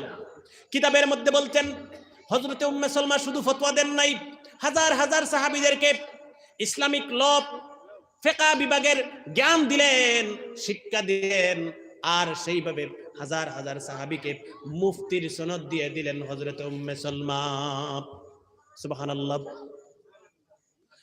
কিতাবের মধ্যে লিখেছেন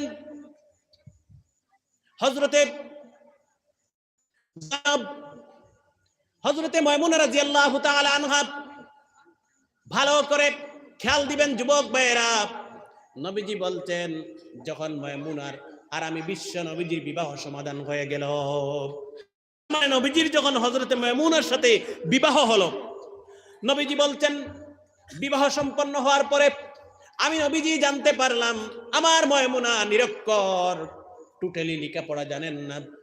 নবীজি সঙ্গে সঙ্গে মজলিসে দাঁড়িয়ে গেলেন, বিয়ার মজলিসে নবীজি দাঁড়াইয়া গেলেন। বলি সুবহানাল্লাহ। এলা বিয়ার মজলিসে দামান তার অভিযোগ নিয়ে আমরা তো দাঁড়াইব নি? হ্যাঁ তো না। নবীজি দাঁড়িয়ে গেলেন, আর একজন মহিলা টিচারকে বললেন, মহিলা শিক্ষিকাকে বললেন, হে মহিলা শিক্ষিকা, আমি নবীজির আদেশ হলো আমার ময়মুনা অশিক্ষিত নিরক্ষর, তোমাকে দায়িত্ব দিলাম ৬-৭ মাস ১ বছরের ভিতরে আমার ময়মুনাকে ভালো একজন আলিমে দিন বানিয়ে দেবেন। সুবহানাল্লাহ। একজন মহিলা শিক্ষিকাকে নবীজি বললেন। ময়মুনাকে বিবাহ হওয়ার পরেও নবীজি হযরতে ময়মুনাকে শিক্ষা দিতেছেন। মহিলা শিক্ষিকা বলতেন আমি ৬ থেকে ৭ মাসের ভিতরে হযরতে ময়মুনা নবীজির স্ত্রীকে একজন ভালো আলিম বানিয়ে দিলাম। সুবহানাল্লাহ। আপনারা তো বলতে পারেন হুজুর সেটা তো নবীজির যুগে ছিল। সেইভাবে ধীরে ধীরে অনেক আলিম, অনেক মুফতি, অনেক মুহাদ্দিস, অনেক মাওলানা, অনেক হাফিজ যুগ যুগ ধরে ছিলেন।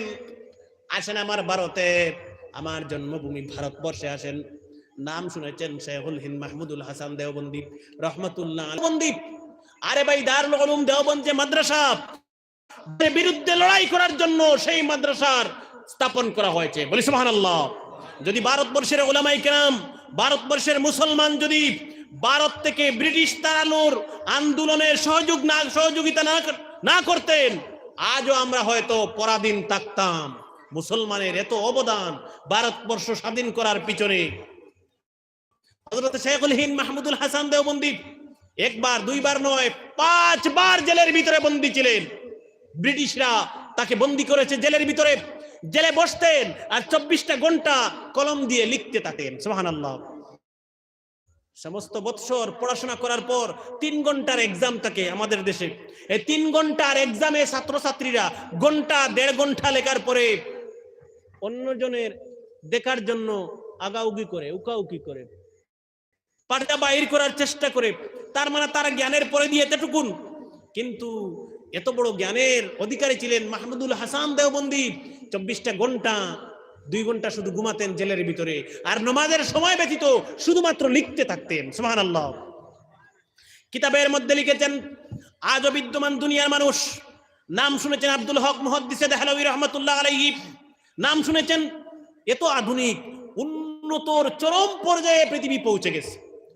আরে ভাই এআই টেকনোলজি, আর্টিফিশিয়াল ইন্টেলিজেন্স টেকনোলজির মাধ্যমে পৃথিবী চলছে। বর্তমান সময়ে এআই টেকনোলজির যুগ চলছে। এত উন্নত টেকনোলজির চূড়ান্ত উন্নতির চরম শিখরে দুনিয়া পৌঁছে গিয়েছে। আজও আব্দুল হক মুহাদ্দিসে দেহলভী রহমাতুল্লাহ আলাইহির মতো একজন মানুষের হাজারো কিতাব, হাজারো বই পৃথিবীর বিভিন্ন ইউনিভার্সিটিতে অ্যারাবিক উর্দু বইকে ট্রান্সলেট করে পৃথিবীর বিভিন্ন দেশের ইউনিভার্সিটিতে পড়ানো হচ্ছে। বলি সুবহানাল্লাহ। এত উন্নত ধরনের জ্ঞানী ছিলেন তারা। মাহমুদুল হাসান বলতেন গাছের তলে কোনো ঘর ছিল না মাদ্রাসার দেওবন্দের, গাছের নিচে ছাত্রদেরকে শিক্ষা দেওয়া হতো। ছাত্ররা আলিম হতেন, মুফতি হতেন, সনদ নিয়ে বের হয়ে যেতেন। সাথে সাথে ট্রেনিং দেওয়া হতো ব্রিটিশের বিরুদ্ধে কিভাবে লড়াই করতে হয়। ছাত্ররা পড়াশোনা করে আলিম হয়ে গেল, মুফতি হয়ে গেল। সাথে সাথে আর্মি ট্রেনিং দেওয়া হতো কিভাবে ব্রিটিশ বাহিনীর বিরুদ্ধে লড়াই করতে হয়, তার ট্রেনিং দেওয়া হতো। কাদেরকে ট্রেনিং দেওয়া হতো? যারা মুফতি, যারা আলিমে দ্বীন। সুবহানাল্লাহ। হযরতে মাহমুদুল হাসান দেওবন্দি বলছেন, আমার আন্ডারে দুই দল আর্মি, একদল পাকিস্তান বর্ডারে, আরেক দল বাংলাদেশ দক্ষিণ দিকে, এই ভারতের আসামের দিকে এই বর্ডারে ব্রিটিশের বিরুদ্ধে যুদ্ধ করার জন্য। আরো 5-6 মিনিট কথা বলি, আপনারা মনে মনে কি ভাবতে, হুজুরের স্ক্রু ডিলাস এই কথা ভাবতে পারেন। এইভাবে মাহমুদুল হাসান দেওবন্দি ক্লাসে বসে ছাত্রদেরকে পড়াচ্ছেন, আবার কিছু সময় পিছনে ফিরে ফিরে কথা বলতে থাকেন। একজন ছাত্র সহ্য করতে পারেন নাই, দাঁড়িয়ে প্রশ্ন করেছেন, হযরত পিছনে ফিরে কার সাথে কথা বলেন? মাহমুদুল হাদিসের ক্লাস দিচ্ছি, কিন্তু আমার আন্ডারে দল আর্মি, মুসলমান, সব আলিম, সব মুফতি ব্রিটিশের বিরুদ্ধে যুদ্ধ করতেন। সুবহানাল্লাহ। সীমান্তবর্তী এলাকায় যতজন আর্মি, প্রতিটি মানুষ আলিম, এই সময় আক্রমণ করো পারমিশন দেই। ছাত্ররা অবাক হয়ে, সেই যুগে মোবাইল আসেনি, মোবাইল তো 2008-07 বাইরেইল, ওই যুগে মোবাইল আসেনি। কেঁদে কেঁদে বলছেন, এই বস্তুটা আমার কাছে গোপন ছিল, আল্লাহ প্রকাশ করে দিলেন। তিনি বলছেন, তোমরা জানো না আমি আল্লাহ পাকের কুদরতের উপর ভরসা কথাগুলো আমার সেনাবাহিনীর কানে পৌঁছেন। সুবহানাল্লাহ। পিরাকির অ্যাকশন কতটুকু! সুবহানাল্লাহ। হযরতে খলিলুর রহমান স্বাধীন করতে উলামায়ে কেরাম বন্দী হয়েছেন, মাল্টার জেলে বন্দী ছিলেন খলিলুর রহমান সাহারানপুরি, শেখুল হিন্দ মাহমুদুল হাসান দেওবন্দি। আমার এই কথা বলার মূল উদ্দেশ্য হলো, উঁচু পর্যায়ের জ্ঞানী মানুষ, গুণী মানুষ, উনারা যার কাছ থেকে পড়াশোনা করে নবীজির হাদিসের সনদ নিয়েছেন, হুজুর বা উস্তাদ হয়ে আসলাম, একজন মহিলা শিক্ষিকা, বলি সুবহানাল্লাহ, মেয়ে লোক আসলা, এই মেয়ে হযরতে আসিয়া রাদিয়াল্লাহু তাআলা, হযরতে আসিয়া কিতাব লিখেছেন, শেখুল হিন্দ খলিলুর রহমান, আরো হাজারো আলিমের উস্তাদ ছিলেন হযরতে আসিয়া। হযরত দুনিয়া আলিম ছিলেন, পৃথিবীর কোন প্রান্তে কোন দেশে আসিয়ার মতো কোন পুরুষ অথবা মহিলা আর এত বড় আলিম ছিলেন না। সুবহানাল্লাহ। এত উচ্চ পর্যায়ের আলিমা ছিলেন সেই মহিলা। সুতরাং শিক্ষা দেন, শিক্ষার গুরুত্ব দেন। আপনার ছেলেকে হাফিজ বানান, মেয়েকে হাফিজা বানান, তারপরে ডাক্তার বানান, ইঞ্জিনিয়ার বানান, ইংলিশ স্পিকিং কোর্স শিখান, আইটিআই ইনফরমেশন টেকনোলজির শিক্ষা দেন। বরকতে, হাফিজ হওয়ার বরকতে আল্লাহ পাক এই মেয়েটার, ছেলেটার ব্রেইন খুলে দেবেন। সুবহানাল্লাহ। যেদিকে যাবে কখনো ফেল হবে ইলমে দিনের জ্ঞানের বরকতে। তার মানে হলো, ছেলেটা মেয়েটা যদি আলিম হাফিজ হয়, যেদিকে যাবে সাথে নামাজ থাকবে, আর নামাজ থাকলে পরে কোনো দিকে সেই ছেলেটা মেয়েটা ফেল হবে না। সুবহানাল্লাহ। সুতরাং ছেলেকে মেয়েকে জ্ঞানী গুণী শিক্ষিত করার চেষ্টা করেন। আমার বিশেষ করে অনুরোধ থাকবে, 3 বেলা 1 বেলা পানাহার করে কষ্ট করে ছেলে মেয়েকে জ্ঞানী করেন, শিক্ষিত করেন, শিক্ষা অর্জন করানোর ছেলে মেয়েকে চেষ্টা করেন। আল্লাহ পাক যেন তৌফিক দিন, বলি আমিন।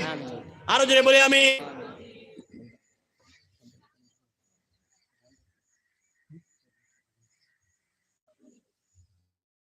সারা রাত করলে শেষ হইতো না। হুজুর এখনো আসেন, আমিও শারীরিক দিক দিয়ে দুর্বল, অনেক দূর থেকে আইছি, আবার রিটার্ন হইতে হইব। সংক্ষেপে আলোচনা আগে দিয়ে আইলে ইনশাল্লাহ বাকিটা করার চেষ্টা করবো। এখন সংক্ষেপে মাদ্রাসার অনেক প্রয়োজন, হাজত, প্রস্রাব পায়খানার যাইমু, আবার বইমু, পরে হুজুর আসেন, আলোচনা হইব ইনশাআল্লাহ। হইব না নিওলা শিরনিও আছে পরে। এখন মাদ্রাসার লাগি চান্দা লইতে হইলে আগে চান্দার ওয়াজ করিয়া বালা করি খান্দাইয়া বুড়ি নরম করিয়া এর বাদে চান্দা লইতাম না নি। এরপরে চান্দা লইলে ও দিবা নাই না, ইলা চান্দার কোনো দরকার নাই। ওখানে শুনছি হুজুরে কইছিলা বলে গেটি এখন লইয়া বস্তা কয়গু লইয়া হুজুর আর 4-5 জন সকালে ফজর নামাজ পড়ে খাটি উঠি বুটে ধরলে দিলে লাগি যায় ওলা, তার তো দান একটাও নাই। ও সালাম মুসাফা করিয়া সুন্দর করে নিয়া হুজুরক লরে বয়াইলো, বাইয়া বেটিতে কইলো কলে কলে রুটি বানা আইসন যখন সম্মান করি, আমার বাড়ির তো কোনোদিন আইলো না। এক হয়েছিল যখন আই কিছু রুটি উটি খাওয়াইয়া দিয়া সুন্দর করে বাদে আসি আসি কর হুজুর আপনারা আমি গরিব কেনে আত্মীর ভাড়া কিলা হলো বলে এক হুজুর তার কুটুম সম্পর্কে আর কিছু ফুর্তি করা হুজুরে হয়তো আমি আন্দাজি মাতি দিলা লিয়া কলে কলে আমরা বলা বাটিয়ে লই যাই ফুর্তি করা আর কি তার লগে কয় হুজুর কি ওর দান বলে ও যেন ওয়াজও মানিসলে ওর হুজুর আল্লাহর কসম খাইয়া কইয়ার 8 মন দান মানিছি, 8টা দান দিবার মতো ওসিয়ত অবস্থা আমার নাই বলে তে মানিলে ও তাই সিরিয়াস গেলা বলে হাসাও করেনি বলে যে বলে তে মানিলে কেনে বলে হুজুরে যে হাল্লতর ওয়াজ করা করছো 200 আসলা এই 200 যদি দান কিতা গোরালি মানিতা কইতা আমি দিলাম ও যার 200 আসলা কোনো দরকার নাই, সবে হুসব হইয়া বিবেক বুদ্ধি দিয়া যার যে অবস্থা আল্লাহ পাকে দিছে আমরা রে আল্লাহ ফরমাইতরা লান তানানুল বিররা হাত্তা তুনফিকু মিম্মা তুহিব্বুন, আল্লাহ পাকে যে সম্পদ আমরা দিছে এর মধ্যে সারাটা কি যে আমার প্রিয় সারাটা যেটা সম্পদ আমার প্রিয় ওটা আল্লাহর রাস্তায় সদকা করতাম। হযরত ইব্রাহিম আলাইহিস সালামে সারাটা কি প্রিয় বস্তুরে আল্লাহর রাস্তায় কুরবানি করার লাগি লিয়া বাইরে ইসলাম ইসমাইল তে কি আর প্রিয় কেউদের কোনো বস্তু আসেননি লখতে জিগারা আল্লাহর রাস্তায় সদকা দিতাম ইনশাআল্লাহ। জোরে কও ইনশাআল্লাহ না সবে একলগে জোরে একবার কই ইনশাআল্লাহ, ইগান ডরাইও না ইনশাআল্লাহ কইলে মনে হয় লাগি দিব বলে জি না আল্লাহ যদি আপনার সম্পত্তি মাদ্রাসার লাগি মসজিদের লাগি কবুল করার কারণে আরো লগে অনুরূপ থাকবো মানিয়া হুজুর দিয়ে দোয়া করাইয়া সারা ব্যস্ত দিয়া পরে এক ঘুরে দেই না ইলাও কিছু মানুষ আছি জানি না আপনারা এটা আসেনি বেজার হইবা না জোরে আমি খবরে মানে এহানতি করতাম করি খবরে ছোট করতাম করি কই অভ্যাস হয়ে গেছে নারায় তকবীর জিন্দাবাদ বড় বড় দেওয়াইয়া বাদে দেয় না আসাও দেয় না 50,000 টাকা মানিয়া 25,000 দিলাইছেও নাম কইতাম না কোন জায়গার সংক্ষেপে কইয়া উদাহরণ 50,000 মানিয়া 25,000 দিলাইছেও বাদে আর কয় মাস বাদে যাওয়ার বাদে কয় কিওর 25,000 আমি তো কোনো পয়সা মানিছি না ও 25,000 দিয়াও আছে বুঝলেন কি কইয়া জোড়া জানি না এলাকার অবস্থা আমি আইছি দিনাজপুর অনেকবার আইছি 4-5 বার ওয়াজ আইছি অন্তত 12-13 বছর আগে কিতা কইয়ার বুঝলেনি আমি যখন ক্লাস 9 তখন থাকি কিরকম জানি না তবে আগে থেকে বহুত পরিবর্তন হয়েছে দেখি আর আল্লাহ পাকে পরিবর্তন করিয়া দেখ সারারে সুখে শান্তিতে বসবাস করার তৌফিক দেখ 10,000 টাকা কেউ দিতে পারবে না বানাত হাফিজিয়া মাদ্রাসার লাগিয়া সারায় প্রাণ ভরিয়া দোয়া করমু সারায় দোয়া করমু না ইনশাআল্লাহ একবারে হুশো কইয়ার আমি বাউশো আল্লাহ ওলা এক মানুষ বাইর করে দেখ এই মাদ্রাসা 10,000 টাকা দিয়ে সাহায্য করতা মানে মাসও 1,000 10 মাসে 10,000 আনায় 12 মাসে 12,000 পারবানি কই ইনশাআল্লাহ হিম্মত করি আত্মলা মারি দেখছেন অত মানুষের মাঝে আল্লাহ একজন মানুষ বাইর করে দেও জোরে বলি আমিন আমিন কেন আমার লাগি করায়নি না এটা বাটে বুঝার আমার লাগি আল্লাহ লাগি কঞ্জুসি কর রায় আল্লাহ পাকের উপরে দোয়া করতাম জোরে বলি আমিন একজন মানুষ 12 মাসে 12,000 অথবা 10 মাসে 10,000 কে পারবো ইনশাআল্লাহ আত্মলা মারো না এক মানুষ আলহামদুলিল্লাহ একজন মানুষ হিম্মত করব এই অত বড় এলাকা থেকে একজন মানুষ হিম্মত করো না যে আমি এই বানাত হুসাইনিয়া বানাত হাফিজিয়া মাদ্রাসাত 12 মাসে 12,000 অথবা 10 মাসে 10,000 টাকা দেব ইনশাআল্লাহ। অত মানুষ আছেন দেন সদকা দেন আপনারাও দেন দেওয়ার কারণে এই সমস্ত মসজিদ মাদ্রাসা অকল চলে আর আরো বেশি করে দিতা ইনশাআল্লাহ একজনে হিম্মত করো না পারবেন হ্যাঁ দেন মানুষে মাদ্রাসাত বেটায় 1 কোটি আরো 80 লাখ টাকা না কত টাকা দিলেইস 1 লাখ এক বেটা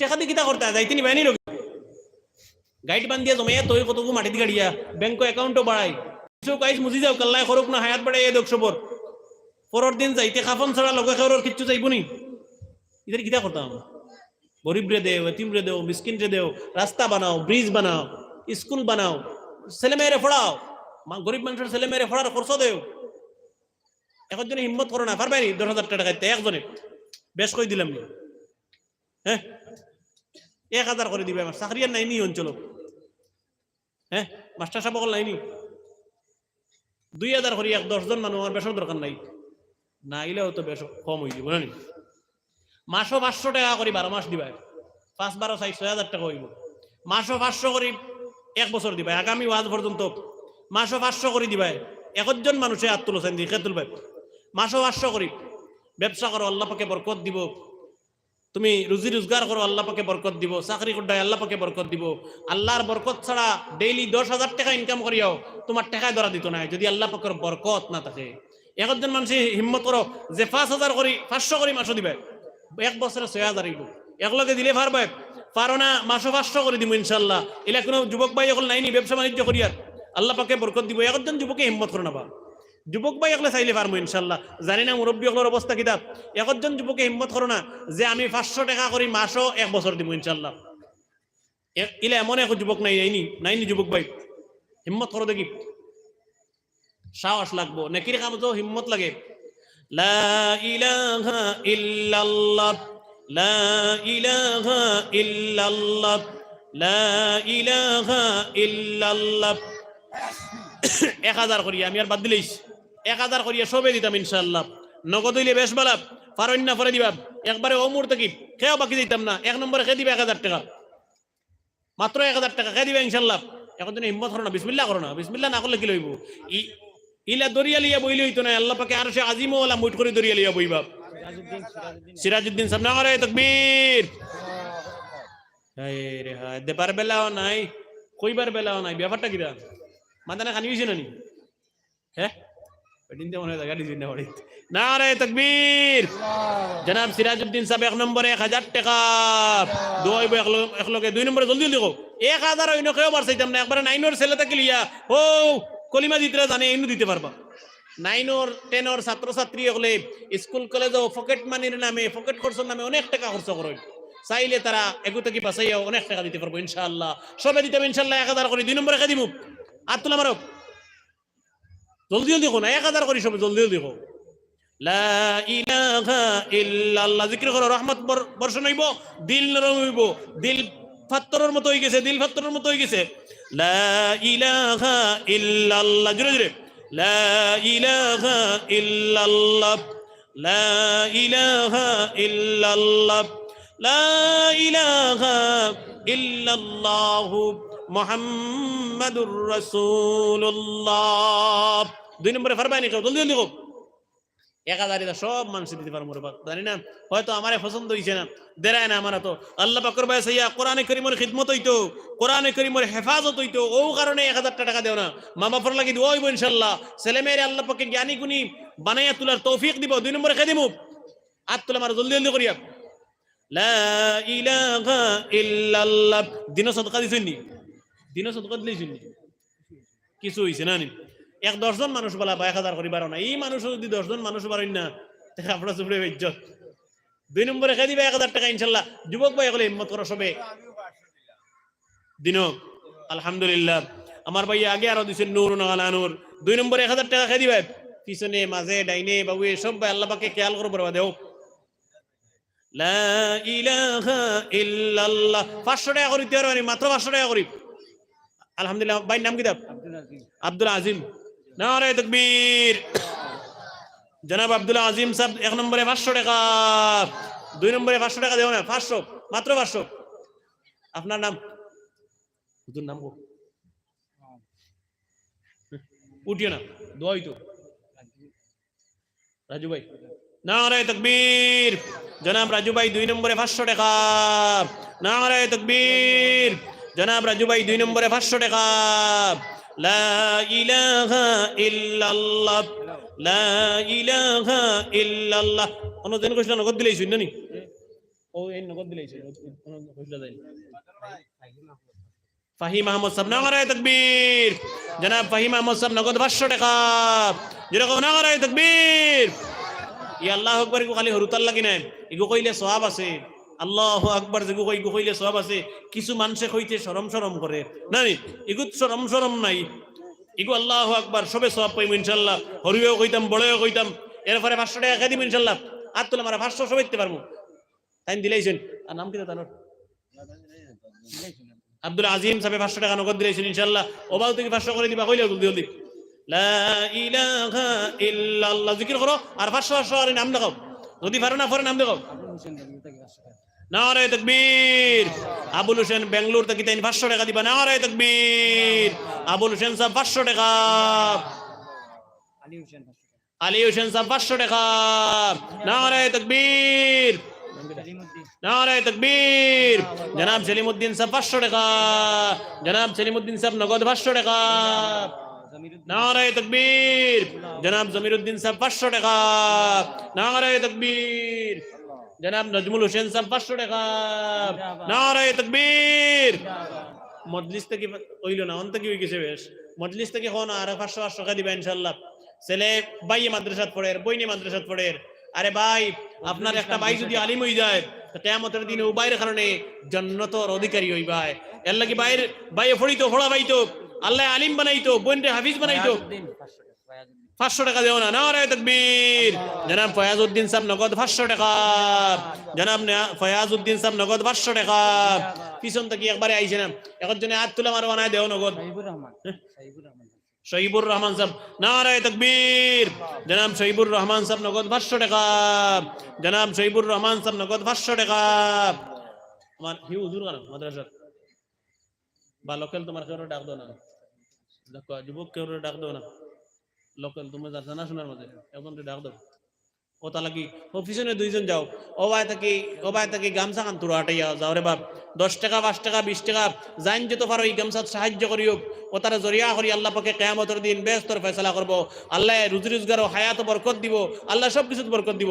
হো হমরো দাও এনতে কিনা হো একবারে গেটের অন্ত কি হো গেটের মুখ থেকে আটি আটি সবে ওখানে বিসমিল্লাহির রহমানির রহিম কইয়া 12 মজা খাইবার লাগি যেমন আনছো দিলে ওখানে আল্লাহ পাকের দিনী মাদ্রাসা দিলে আল্লাহ পাকে সাহায্য করব, মায়া করব। জিকির করো আর সবে দাও লা ইলাহা ইল্লাল্লাহ, লা ইলাহা ইল্লাল্লাহ, লা ইলাহা ইল্লাল্লাহ, লা ইলাহা ইল্লাল্লাহ, লা ইলাহা ইল্লাল্লাহ। জলদি জলদি দিলে দোয়া করে দেবেন ইনশাআল্লাহ। সবে জলদি জলদি ওখানে সব জান যেতে পারেন, সাহায্য করবেন ইনশাআল্লাহ, আল্লাহ পাকে বরকত দিব। আর 500 টাকা করে যদি পারেন 100 200 জান যেতে পারেন। 10 টাকা পরে নগদ টাকা না পরে দিবা, নাম লেখা ইনশাআল্লাহ দেব হইব। 12 মাসে 1200 টাকা, মাসে 100 টাকা করে কেউ পারবেন। মইনুল 200 নগদ দিছেন আর 300 দিবা। আলহামদুলিল্লাহ, নারে তাকবীর। জনাব মইনুল হক সাহেব 500 টাকা। একজন মুসলমান হিম্মত করো না যে 12 মাসে 1200 টাকা দিতে আল্লাহ পাকে বরকত দিব ইনশাআল্লাহ। কেউ পারবেন মাসে 100 টাকা করি, মাসে মাত্র 100 টাকা। একজন যুবক হিম্মত করেছেন দেখি মাসে 100 টাকা করি আল্লাহ পাকের এই নবীজির দ্বীনি মাদ্রাসা দিবা 100 টাকা করি। লা ইলাহা ইল্লাল্লাহ, লা ইলাহা ইল্লাল্লাহ, লা ইলাহা ইল্লাল্লাহ, লা ইলাহা ইল্লাল্লাহ, লা ইলাহা ইল্লাল্লাহ, লা ইলাহা ইল্লাল্লাহ। জলদি জলদি লিয়াও আর জান যেতে পারা দাও ইনশাআল্লাহ। উঠিয়ে না দোয়া হইব, এরপরে হুজুর আসনে আলোচনা হইব ইনশাআল্লাহ। লা ইলাহা ইল্লাল্লাহ, লা ইলাহা ইল্লাল্লাহ।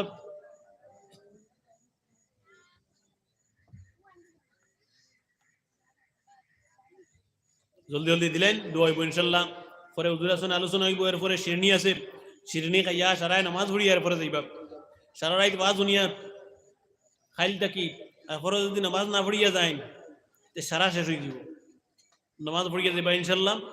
ছেলে মেয়েরে মাদ্রাসাত পড়াইয়া, স্কুল কলেজে পড়াইয়া বালা শিক্ষা দিয়া যোগ্য একজন বিজ্ঞ মানুষ বানানোর তার চেষ্টা করেন। আল্লাহ পাকে বরকত দিব। আমার লাগি দোয়া করবো, আমিও দোয়া করবো ইনশাআল্লাহ। জলদি জলদি গামছাটাই আইও কর। লা ইলাহা ইল্লাল্লাহ, লা ইলাহা ইল্লাল্লাহ, লা ইলাহা ইল্লাল্লাহ, লা ইলাহা ইল্লাল্লাহ, লা ইলাহা ইল্লাল্লাহ, লা ইলাহা ইল্লাল্লাহ।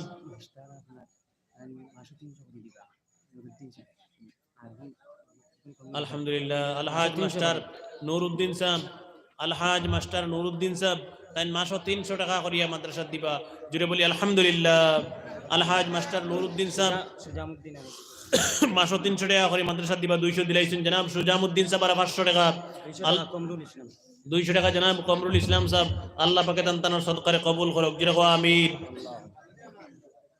আস্তাগফিরুল্লাহ ইন্নাল্লাহা গফুরুর রহিম।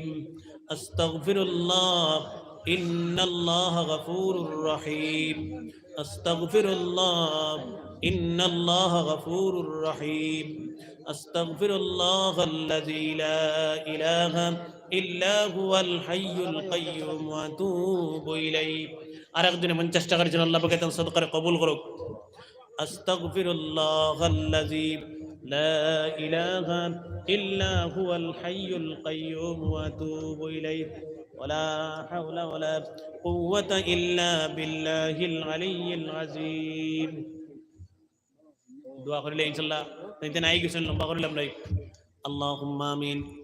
ربنا ظلمنا أنفسنا وإن لم تغفر لنا وترحمنا لنكونن من الخاسرين ربنا لا تزغ قلوبنا بعد إذ هديتنا وهب لنا من لدنك رحمة إنك أنت الوهاب رب العالمين الله تعالى অসংখ্য মুসলমান হল একত্রিত হয়েছি আমরা মাহবুব।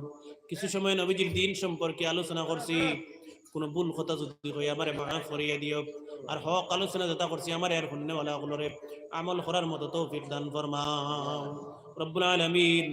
এলাকার সব মুসলমান হল জমাই গেছেন মাহবুব, এই মাদ্রাসার মোহাব্বত অন্তর অন্তর আছে আল্লাহ, এটা মুসলমান হলরে মাফ করিয়ে দেও আল্লাহ। মাদ্রাসা হান্ডে কবুল ফরমাও, মাদ্রাসার মুআল্লিমিনের মুতাআল্লিমিন হলরে কবুল ফরমাও, মাফ ফরমাও রব্বুল আলামিন।